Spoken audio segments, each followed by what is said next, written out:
Bonjour à tous, c'est Pascal, addictphoto.fr, j'espère que vous allez bien, vous avez pu faire plein de photos durant cette saison d'automne parce que les couleurs étaient quand même magnifiques, c'est toujours sympa, maintenant il va y avoir l'hiver et la neige, c'est aussi sympa, donc j'espère que vous allez pouvoir nous montrer plein de photos.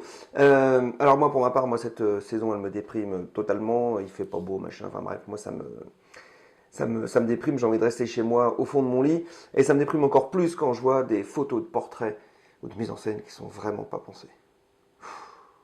Allez, on va voir ça.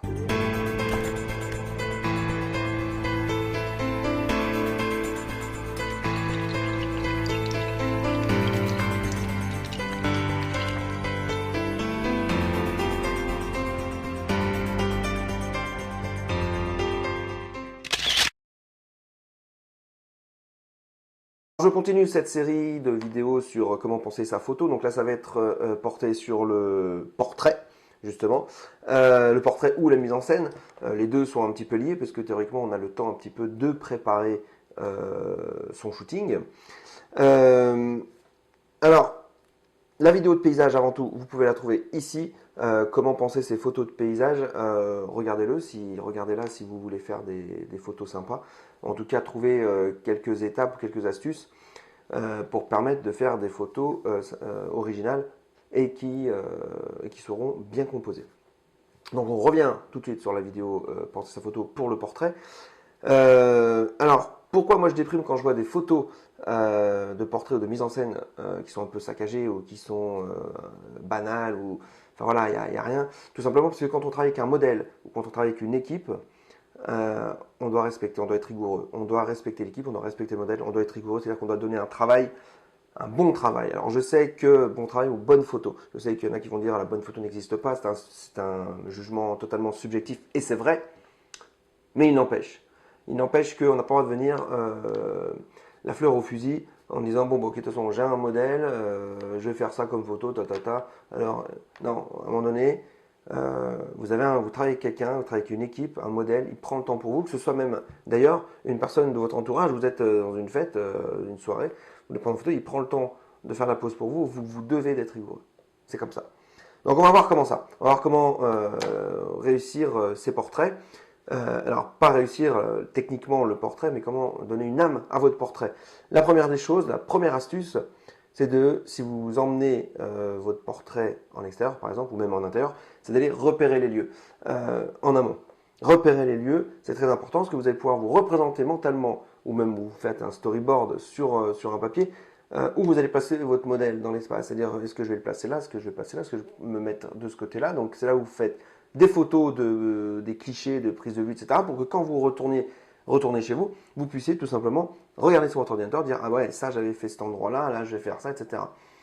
Parce que le jour où vous allez shooter avec ce modèle dans ce lieu-là, au moins vous savez déjà où vous mettre et vous ne perdez pas de temps.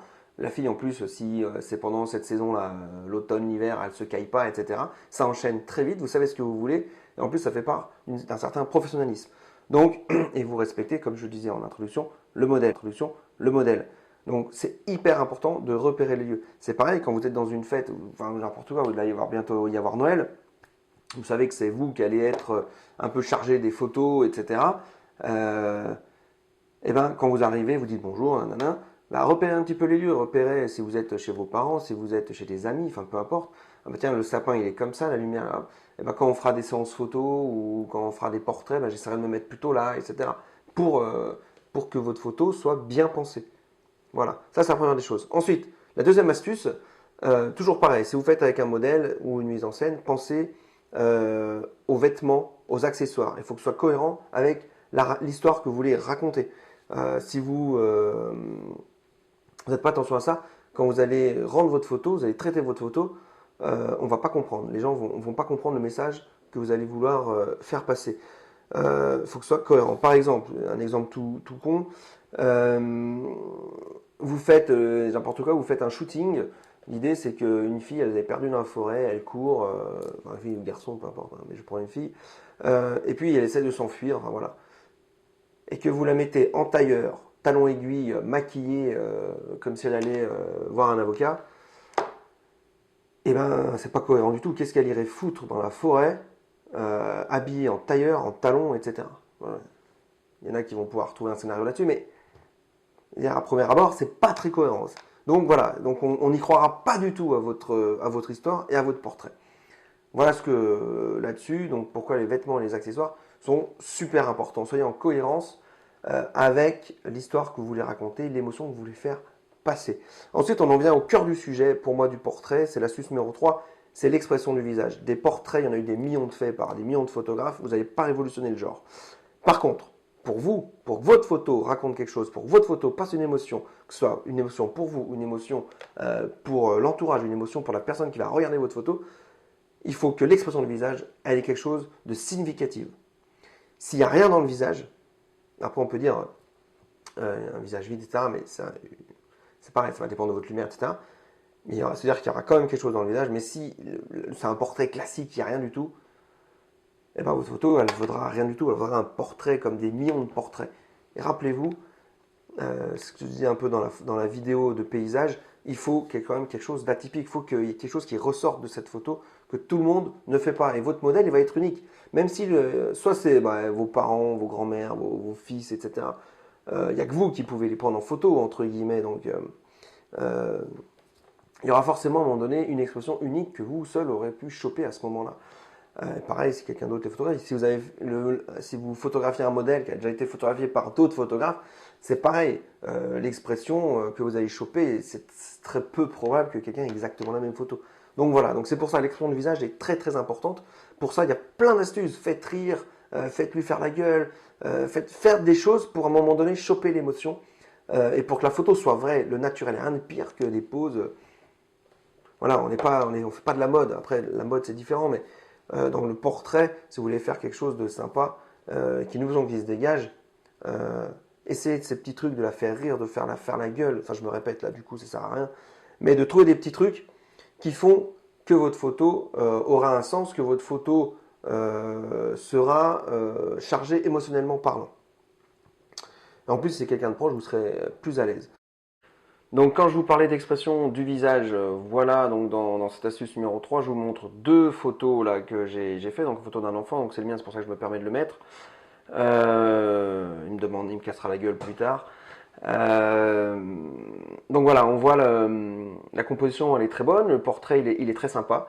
Voilà, donc ça c'est un portrait qui a été pris un peu sur le vif. Mais à partir du moment où on a un peu l'œil aiguisé, etc., et on arrive à composer correctement sa photo dans le feu de l'action, voilà, ça peut donner un truc très sympa. Le sourire, il n'est pas du tout forcé, c'est vraiment naturel. Et après, l'autre photo, donc c'est Elisa, c'est une modèle qui est très facile à photographier. Ça aussi, c'est important. Voyez, son visage il raconte quelque chose voilà, on faisait des petits jeux, etc., pour que je puisse choper cette expression naturelle. Voilà. La quatrième astuce, ça va être de penser sa composition globale. Ça revient un petit peu à repérer les lieux dans l'astuce numéro 1, mais ça va être de penser à son composition. C'est-à-dire que souvent, on va être attiré pour faire un portrait, ça arrive à tout le monde, ça m'est arrivé aussi. Putain, là, il y a une situation qui fait, hop, je prends le portrait, putain, merde, je suis trop serré, j'ai coupé le menton. Enfin, le menton, ça m'arrive plus trop, mais quand on débute, des fois, on coupe le menton. Ah, j'ai trop coupé le front, pas assez. Merde, elle avait un collier qui était sympa, du coup j'ai pris la photo, mais le collier on ne le voit pas. Enfin voilà, vous trouvez parce que vous êtes dans la panique, ça va être le sujet de la prochaine vidéo, c'est faire le portrait dans le feu de l'action. Donc je vais essayer de pas trop troller le truc, de pas trop. Mais si vous composez, si vous savez que quand vous faites un portrait, il faut vous positionner une certaine distance du sujet pour avoir, par exemple, un beau bokeh derrière, ou par exemple, si vous êtes en focale fixe, bon bah voilà, il va falloir soit vous qui vous placiez différemment. Si vous avez un zoom, ça va être différent, vous allez pouvoir l'ajuster. C'est encore mieux avec le zoom, entre guillemets. C'est pas que je suis un partisan forcément du zoom, mais c'est beaucoup plus facile de composer quand on a le zoom parce que on est là, on n'a pas à bouger, etc. Et donc, c'est pour ça, faites bien attention à la composition de votre photo quand vous faites votre portrait. Parce que même si vous avez une super expression, mais que votre composition elle est pourrie, que vous coupez à moitié les oreilles, et ben du coup, on perd son charme. Et c'est ça qui est dommage, c'est que la photo, elle est ratée. Donc, c'est vraiment penser également votre composition pour faire votre portrait et pour pour que l'image soit parfaite, entre guillemets, de bout en bout. Voilà un petit peu ces 4 astuces pour comment penser sa photo pour faire un portrait. N'oubliez pas, on fait toujours la mise au point sur les yeux, enfin du moins si vous voulez avoir un regard profond. Et tout se passe dans le regard, dans le portrait, dans l'expression du visage et dans le regard. Donc c'est hyper important, c'est l'astuce numéro 3, c'est ça qui doit... mais si, dans cette astuce numéro 3, vous ne repérez pas les lieux en amont, vous ne pensez pas aux vêtements, etc. Après du coup, c'est peut-être votre composition globale qui peut être pourrie, la photo pas cohérente et du coup ne pas ressortir d'émotions particulières. Voilà, je vais vous donner rendez-vous dans la prochaine vidéo qui parle de comment penser sa photo lorsqu'on fait un reportage de mariage, qu'on fait de la street photographie, parce que là on est dans le feu de l'action et c'est beaucoup plus compliqué, on n'a pas forcément le temps de tout le temps penser à tout. Donc on va voir un petit peu comment se dépatouiller avec ça. Moi je vous dis à très bientôt, déclenchez, déclenchez, déclenchez, mais surtout pensez, c'est très important. Ok? Bon allez. J'espère que cette vidéo vous a plu, mettez un pouce vers le haut, ça fait toujours plaisir si jamais c'est le cas. Et puis moi je vous dis à très bientôt, ciao!